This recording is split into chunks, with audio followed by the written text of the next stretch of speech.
तर एक महत्वाची बातमी, भाजप राष्ट्रवादी अजित पवार गटाकडून आता प्रगती पुस्तक तयार करण्यात आलेलं आहे। माजी मंत्री आणि आमदारांचं हे प्रगती पुस्तक तयार झालंय। राष्ट्रवादीकडून मुश्रीफ भुजबळ हे नापास झाले अशी ही माहिती सूत्रांनी दिलेली आहे। तर भाजपच्या प्रगती पुस्तकात सुरेश खाडे हे नापास झालेले आहेत, त्यामुळे भाजप सुरेश खाडे यांना मात्र मंत्रिमंडळात समावेश त्यांचा करून घेतं का हे पाहणं महत्त्वाचं असेल। तर राष्ट्रवादी अजित पवार गटाकडून हसन मुश्रीफ आणि भुजबळ हे नापास झाल्याची माहिती सूत्रांनी दिलेली आहे, त्यामुळे मुश्रीफ आणि भुजबळ हे पुन्हा मंत्रिमंडळात दिसतात का हे देखील पाहणं महत्त्वाचं ठरणार आहे। वैदेही काणेकर आमच्या प्रतिनिधी यावेळेस आपल्याबरोबर लाईव्ह जोडले गेलेले आहेत।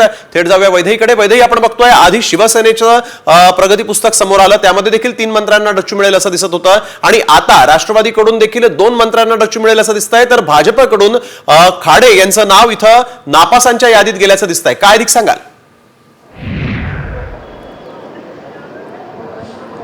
नक्कीच नेल, जर आपण बघितलं तर शिवसेनेचं प्रगती पुस्तक आधी आलं होतं आणि आता पूर्णच महायुतीचं प्रगती पुस्तक जे आहे ते हाती आलेलं आहे। एका त्रयस्थ संस्थेकडून खरं तर हे आढावा जो आहे तो या सगळ्या संदर्भात घेण्यात आलेला आहे।